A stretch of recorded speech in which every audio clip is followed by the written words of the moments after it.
설교의 황태자로 불리는 영국의 찰스 스펄전 목사님이 그답지 않게 한 번은 형편없는 설교를 했다고 해요. 흔히 말하듯이 완전히 죽을 쓴 거죠. 그리고 나서 마음이 겸손해져서 이런 기도를 드렸다고 합니다. 하나님, 당신은 무에서 유를 창조하시는 분이지 않습니까? 제가 했던 그 형편없는 설교를 축복해 주세요. 이런 마음으로 한 주 내내 기도를 드렸어요. 그리고 다음 주에는 지난주에 그 형편없는 설교를 보상하려는 마음으로 있는 힘을 다해서 멋진 설교를 했죠. 보니까 사람들도 큰 감동을 받은 것 같았고 스스로도 굉장히 흡족했다고 합니다. 그래서 스펄전 목사님은 지난주 설교와 이번 주 설교의 결과를 비교해 봤다고 해요. 그런데 그 결과는 자기가 예상했던 것과는 완전히 달랐습니다. 지난주에 했던 엉터리 설교를 통해서는 무려 41명이나 되는 사람이 주님을 영접했는데 이번 주에 했던 자신의 멋진 설교를 통해서는 단 한 명도 회개하는 역사가 일어나지 않았던 거예요. 왜 그런 차이가 생겼을까요? 하나님이 일하시느냐 그렇지 않느냐의 차이일 뿐입니다. 저도 설교자로서 이 사실을 너무나 뼈저리게 공감할 수가 있다고요. 아무리 화려한 언변과 탁월한 논리로 성경을 풀어가도 우렁찬 목소리로 외쳐도 성령이 역사하실 때 결국은 은혜가 임하더라고요. 그래서 고린도전서 1장 25절을 보면 하나님의 어리석음이 사람보다 지혜롭고 하나님의 약하심이 사람보다 강하니라, 이렇게 가르쳐주고 있는 거예요. 사람의 재주는 내세울 만한 게 절대 못 됩니다. 오늘 읽은 말씀은 천사들보다 훨씬 우월하신 그리스도에 관한 말씀이에요. 얼핏 생각하면 이건 하나님과 사람처럼 애초에 비교 자체가 되지 않는 일이죠.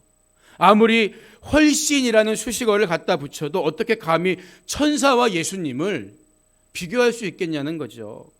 우리는 당연히 이렇게 생각하는데 초대교회 당시 사람들의 생각은 우리와는 조금 달랐던 거예요. 그들은 천사가 하나님의 뜻을 사람에게 전달해주는 메신저 역할을 한다고 믿었고, 그래서 자연스럽게 천사를 어떤 영적 존재로 여기고 숭배의 대상으로 생각했던 거예요. 천사가 하나님과 인간 사이에 메신저 역할을 한다는 것은 성경에도 여러 번 나오는 사실이죠. 소돔과 고모라 성을 방문해서 롯에게 피하게 안내해 준 존재는 천사였습니다. 또 요셉과 마리아에게 가서 아기 예수의 탄생을 알려준 것도 천사였어요. 사도행전 7장에 나오는 스데반의 설교를 보면 유대인들에게 스데반이 이렇게 말하죠. 너희는 천사가 전한 율법을 받고도 지키지 아니하였도다. 강하게 책망해요. 그러니까 모세가 시내산에서 하나님의 율법을 받을 때 중개자 역할을 한 것도 천사였다, 이렇게 말하고 있는 거예요. 하나님은 너무나 높이 계시고 또 두려운 분이시기 때문에 당시 사람들은 자연스럽게 천사를 숭배의 대상으로 간주했던 거예요. 그러니까 그리스도인이 되고 나서도 여전히 천사의 지위를 하나님과 인간 사이에 있는 인간보다 우월하고 높은 존재로 인식하던 사람들이 있었다는 거지요. 그래서 예수님이 어떤 존재인지 잘 모르거나 아니면 천사들과 비슷한 존재 아니야? 어떤 메신저 역할을 하는 분 아니야? 오해하는 사람들에게 예수 그리스도가 어떤 분이신지 천사들과 구체적으로 비교해 가면서 그리스도의 우월성에 대해 설명하고 있는 것입니다. 본문 4절을 보면 그가 천사보다 훨씬 뛰어남은 그들보다 더욱 아름다운 이름을 기업으로 얻으심이니, 이렇게 말하고 있어요. 히브리서를 기록한 기자는 그리스도가 천사보다 우월한 점에 대해서 첫째로 하나님과 그분이 어떤 관계시냐, 그 관계의 차이에 대한 논증부터 시작하고 있는 거죠. 예수 그리스도는 천사와 비교할 수 없는 아름다운 이름을 하나님께 수여받으셨다. 그렇기 때문에 훨씬 우월한 존재다, 이렇게 말하고 있는 거예요. 그러면 여기서 아름다운 이름이란 구체적으로 어떤 이름을 의미하는 걸까요? 마태복음 1장을 보면 천사가 요셉에게 나타나 말하기를 아들을 낳으리니 이름을 예수라 하라. 이는 그가 자기 백성을 그들의 죄에서 구원할 자이심이라. 이렇게 전해줍니다.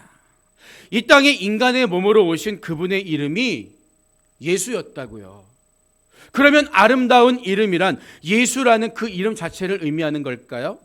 하지만 구약에 나오는 여호수아 또는 호세아도 예수와 똑같은 이름입니다. 예수는 당시 요셉 또는 유다처럼 아주 흔한 이름 가운데 하나였다는 거예요. 따라서 예수라는 인간으로서의 이름 자체가 천사보다 뛰어나다는 직접적인 증거가 된다고 말하기에는 어려운 점이 있습니다. 그런데 이어지는 5절 말씀을 계속해서 보면요, 하나님께서 어느 때에 천사 중 누구에게 너는 내 아들이라 오늘 내가 너를 낳았다 하셨으며 또다시 나는 그에게 아버지가 되고 그는 내게 아들이 되리라 하셨느냐, 이렇게 묻고 있다고요. 그러니까 문맥상 5절에 나오는 내 아들이란 말이 앞선 4절에서 아름다운 이름이라고 한 말에 대한 구체적인 설명이 된다고 볼 수가 있는 거예요. 우리가 부모라는 이름 또는 스승이라는 이름 이렇게 표현하는 것과 비슷한 경우라고 말할 수가 있겠죠. 여러분, 하나님과의 관계에서 내 아들만큼 우월한 이름이 어디에 있겠습니까? 우리가 읽는 성경에는 아름다운 이름으로 번역되어 있는데 사실 이 아름답다로 번역된 원어의 의미는 탁월하다 또는 우수하다 이런 뜻에 더 가까워요. 그래서 새 번역본을 보면 빼어난 이름 이렇게 번역되어 있기도 하지요. 여러분, 하지만 우리는 매우 좋을 뿐만 아니라 선한 것을 가리켜서 아름답다 이렇게 표현하잖아요. 그래서 그리스도의 이름이 아름답다라고 번역한 것은 굉장히 좋은 번역이라고 말할 수가 있습니다. 예전에 세상에서 가장 아름다운 영어 단어가 뭐냐 이렇게 묻는 앙케이트 조사가 있었어요. 영어 단어를 물어봤으니까 서양 어떤 나라에서 진행한 조사였던 것 같아요. 그런데 대답으로 mother, 어머니란 단어가 가장 아름다운 단어 1위로 선택됐다고 해요. 실제로 아름답다는 뷰티풀이라는 단어가 있음에도 불구하고 사람들은 mother, 어머니라는 단어가 가장 아름답다고 여긴 거예요. 왜였을까요? 어머니라는 이름이 갖는 특별한 의미가 있기 때문이에요. 그래서 프랑스의 유명한 작가 빅토르 위고는 여자는 약하다, 그러나 어머니는 강하다, 이런 유명한 말을 남기기도 했죠. 어머니는 왜 강할까요? 사랑의 대명사이기 때문이요. 그러면 어머니는 어떻게 그렇게 헌신적으로 자녀를 사랑할 수가 있을까요? 하나님이 그렇게 창조하셨기 때문입니다. 그래서 짐승도 제 새끼를 아끼는 거예요. 창조의 법칙과 질서입니다. 짐승은 그런 창조 질서를 변함없이 지키는데 가만히 보면 오히려 인간이 그 질서를 거스르는 경우도 있죠. 왜 그럴까요? 왜 그럴까요? 인간은 죄로 타락하고 변질됐기 때문이에요. 그래서 시편 27편 1절을 보면요, 내 부모는 나를 버렸으나 여호와는 나를 영접하시리이다. 오래전 구약 시대에도 자녀를 버리는 부모들이 있었다는 거예요. 타락한 인간은 하나님이 만드신 창조 질서를 깨트리고 반인륜적인 선택을 할 때도 있지만 그럼에도 불구하고 하나님만큼은 변함없이 나를 사랑하신다는 거예요. 그래서 어머니라는 이름보다 더 아름다운 이름이 하나 있다면 그것은 바로 예수 그리스도라는 이름이 될 것입니다. 이처럼 하나님과의 관계에서 예수 그리스도가 그분의 아들이라면 천사는 어떤 존재입니까? 천사.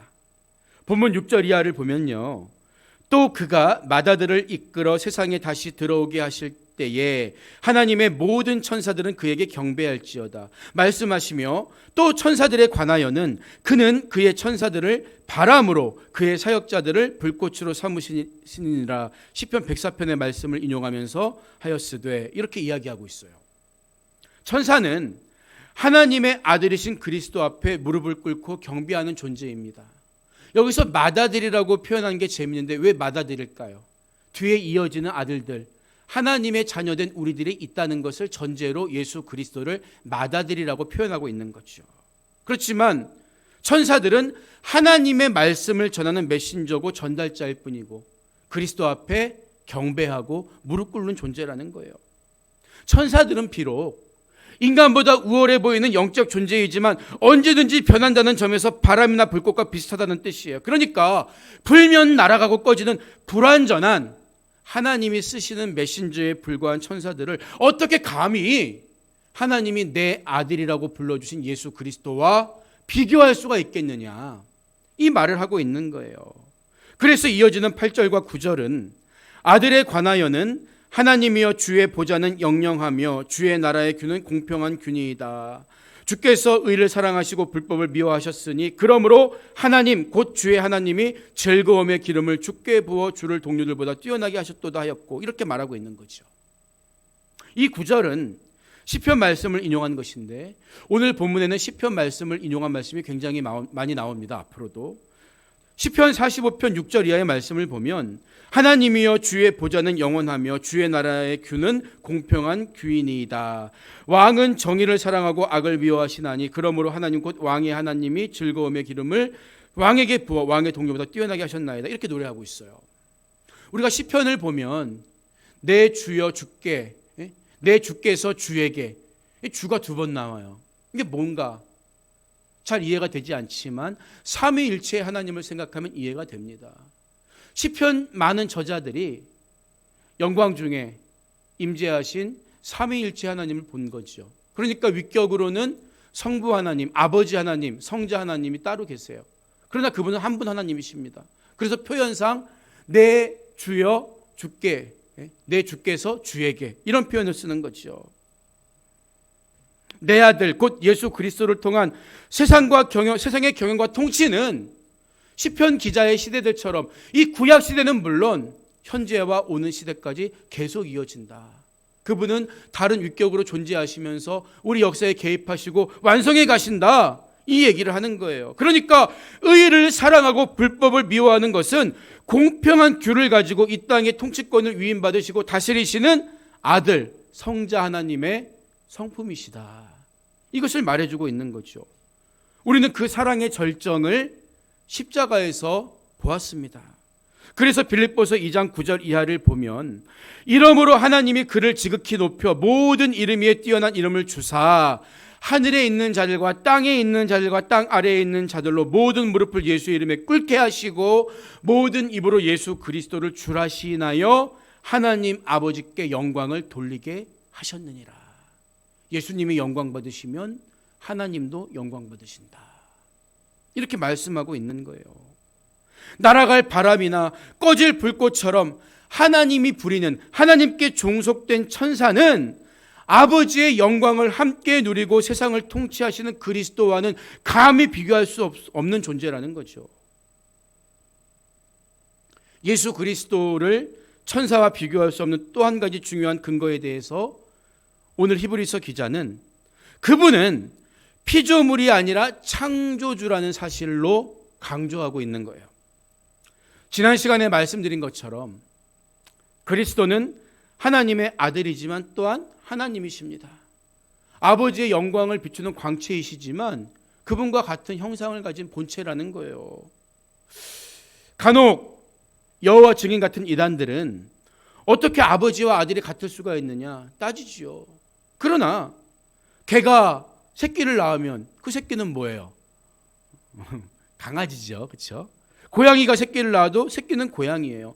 하나님의 아들 또한 하나님이십니다. 어떻게 아버지와 아들이 하나이냐? 우리의 지혜로는 이해하기 힘든 신앙의 신비예요. 그러니까 예수님은 십자가의 죽으심에 대한 대가로 보좌에 오르신 게 아니라 창세전부터 그 보좌에 함께 아버지와 앉아 계셨다. 그분은 하나님이시다. 이렇게 말하고 있는 거죠. 그리고 구약의 예언대로 우리 인간을 구원하기 위해서 스스로 보좌에서 내려와서 낮아지신 거예요. 그분이 바로 그리스도 예수라는 거죠. 시편 102편 25절 이하를 보면 주께서 옛적에 땅에 기초를 놓으셨사오며 하늘도 주의 손으로 지으신 바니이다. 천지는 없어지려니와 주는 영존하시겠고 그것들은 다 옷같이 낡으리니 의복같이 바꾸시면 바뀌려니와 주는 한결같으시고 주의 연대는 무궁하리이다. 이렇게 노래하거든요. 이어지는 히브리서 1장 10절부터 이 말씀을 또 인용하면서 이 시편에 기록된 주 또한 하나님의 아들이신 예수 그리스도에 관한 말씀이다. 이렇게 해석해 주고 있는 거예요. 본문 10절을 보면요. 또 주여 태초에 주께서 땅에 기초를 두셨으며 하늘도 주의 손으로 지으신 바라. 이렇게 말하고 있어요. 먼저 우리는 태초에라는 말을 통해서 그리스도께서 창조 이전부터 존재한 하나님이시다. 이 사실을 알 수 있습니다. 뿐만 아니라 지금도 변함없는 모습으로 우리와 관계 맺고 계시는 거예요. 예수 그리스도의 이름으로 기도합니다. 예수 그리스도의 이름으로 질병아 떠나갈지어다. 지금도 우리 삶 속에서 역사하고 계십니다. 여러분, 창조주와 피조물의 가장 큰 차이점이 뭐예요? 피조물은 언젠가는 으스러지고 만다는 거예요. 사람이 손으로 만든 아무리 근사해 보이는 건물도 하나님의 손으로 창조하신 변함없는 수천 년 동안 그대로 있는 자연의 아름다움과 비교할 수 있습니까? 비교할 수 없는 거예요. 아무리 큰 권력과 명예를 거머쥔 사람도 천년 만년 갈 것 같지만 100년만 지나면 흙으로 돌아갑니다. 자기가 쥐고 있는 거 하나도 가지고 가지 못해요. 그래서 11절 이하를 보면 그것들은 멸망할 것이나 오직 주는 영존할 것이요 그것들은 다 옷과 같이 낡아지리니 의복처럼 갈아입을 것이요 그것들은 옷과 같이 변할 것이나 주는 여전하며 연대가 다함이 없으리라 하였으나. 이렇게 말하고 있는 거죠. 여기서 11절에 영존할 것이요 12절에 연대가 다함이 없으리라, 이 구절들은 태초부터 영원까지 그분은 동일하게 존재하신다, 변함없으시다, 이런 뜻이라고요. 이처럼 그리스도 예수는 과거와 현재, 미래를 포함한 영원 전과 영원 후까지 동일하게 존재하시고 초월하시는 창조주가 되신다, 이렇게 설명해 주고 있는 거예요. 그리고 이어지는 13절을 보면 어느 때에 천사 중 누구에게 내가 네 원수로 네 발등상이 되게 하기까지 너는 내 우편에 앉아있으라 하셨느냐? 이렇게 묻고 있는 거죠. 시편 110편 1절은 여호와께서 내 주에게, 여호와께서 내 주에게, 위격이 다른 본체 하나님이시죠. 여호와께서 내 주에게 말씀하시기를 내가 네 원수들로 내 발판이 되게 하기까지 너는 내 오른쪽에 앉아있으라 하셨도다, 이렇게 이야기하고 있거든요. 히브리서 기자가 이 말씀을 인용하면서 하나님께서, 여호와께서 이렇게 말씀하신 분은 오직 아들이신 예수 그리스도밖에 없다고 말하는 거예요. 히브리서에 나오는 발등상이라든지 시편에 언급된 발판은 모두 발을 올려놓는 판을 가리킵니다. 고대 사회에서 적들을 물리치고 나면 그 목 위에 발을 딱 얹어서 정복을 보여주는 것이 하나의 의식이었다고 해요. 따라서 내가 내 원수로 내 발등상이 되게 한다는 표현은 하나님이 당신의 권세 아래 악한 세력을 완전하게 굴복시킨다는 것을 의미합니다. 악한 사탄은 이미 예수의 발에 머리가 짓밟혔어요. 예수님이야말로 하나님의 아들이신 동시에 창조주이시며 구약의 예언대로 하나님 말씀대로 원수 마귀를 지새기고 승리하신 메시아 그리스도시다, 이 말을 하는 거예요. 그러니까 세상의 어떤 이름도 그분의 아름다운 이름과 견줄 수가 있겠습니까? 하나님의 아들이란 이름과? 그럴 수 없는 거예요. 하늘에 있는 천사조차도 그분을 흠모하고 경배할 뿐이지 그분과 견줄 수 있는 비교 대상 자체가 아예 될 수가 없다, 이 말을 하는 거예요. 그렇다면 여러분, 한 가지가 남았죠. 천사들은 그럼 어떤 위치일까요? 하나님과 인간의 그래도 중간쯤 되는 어디에 존재해서 우리가 뭐 숭배는 안 하더라도, 예배는 안 드리더라도 존경하고 받들어야 하는 그런 존재일까요? 그렇지 않아요. 마지막 14절을 보면 모든 천사들은 섬기는 영으로서 구원받을 상속자들을 위하여 섬기라고 보내심이 아니냐, 이렇게 말하고 있기 때문입니다. 얼핏 생각하면 어떤 분들에게는 이 구절이 얼른 마음에 와닿지 않을 수 있어요. 아이고, 내가 이렇게 추악한 죄인인데, 내가 이렇게 부족한데 어떻게 천사가 나를 섬길까? 여러분, 천사는 피조물 가운데 굉장히 탁월한 존재 아닙니까? 더구나 성경은 천사가 여러 면에서 우월한 존재라는 것을 보여주고 있다고요. 시편 89편 5절에서 천사를 가리켜 거룩한 자라고 했고요. 그들은 인간보다 훨씬 지혜롭습니다. 심지어 욥기를 보면 천사를 가리켜서 하나님의 아들들이라는 표현까지 쓰고 있다고요. 물론 이 표현은 상징적인 의미이지 내 아들이라고 단수로 콕 집어서 가리키신 그리스도의 유산과 똑같다는 의미는 절대 아닙니다. 하지만 이렇게 대단한 존재인 천사가 우리를 섬긴다고 하니까 그 이유가 궁금하잖아요. 그 이유는 다른 데 있지 않습니다. 우리는 예수 그리스도의 은혜로 말미암아 죄인에서 하나님의 상속자로 지위가 변했기 때문이에요. 드라마나 영화를 보면 머리가 하얗게 센 나이가 지긋이 든 집사가 재벌집 자녀를 이렇게 정중하게 섬기잖아요. 이유는 다른 데 없어요. 상속자기 때문에, 후계자기 때문에. 마찬가지로 이제 우리가 만물의 창조자이신 하나님의 상속자 자녀가 되었기 때문에 천사들조차 우리를 섬기게 된 것입니다. 우리는 천사를 숭배할 이유가 전혀 없는 거예요. 이 모든 것이 예수 그리스도께서 인간의 모습으로 이 땅에 오셔서 행하신 일이라고요. 우리는 예수 그리스도를 통해서 아버지의 사랑을 깨닫고 참 아버지이신 하나님께 나아갈 수 있게 되었습니다. 그러니까 오직 주님만 경배하고 주님만 섬기는 거예요. 오늘 말씀을 마무리합니다. 한 남자아이가 아빠와 동물원에 갔어요. 사자 우리 앞을 지나가는데 그날따라 우렁차게 포효하고 어슬렁거리는 사자에 놀란 아이가 울기 시작하죠. 아버지가 깜짝 놀라서 왜 그래? 무슨 일 있어? 묻습니다. 그러자 새파랗게 질린 아이가 아빠는 저렇게 무서운 사자가 안 보여? 울먹이죠. 물론 보이지. 아빠가 대답해요. 하지만 아빠는 사자를 가두고 있는 철장도 함께 보고 있단다. 혹시 여러분은 사자만 보고 무서워하는 이 아이의 시선으로 세상을 살아가고 있지는 않습니까?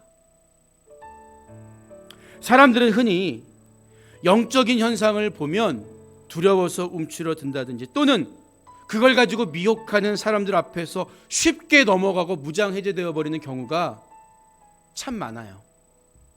그러나 어떤 영적인 현상이나 능력보다 심지어 천사보다 훨씬 우월한 분이 바로 내 안에 계신 예수 그리스도이십니다.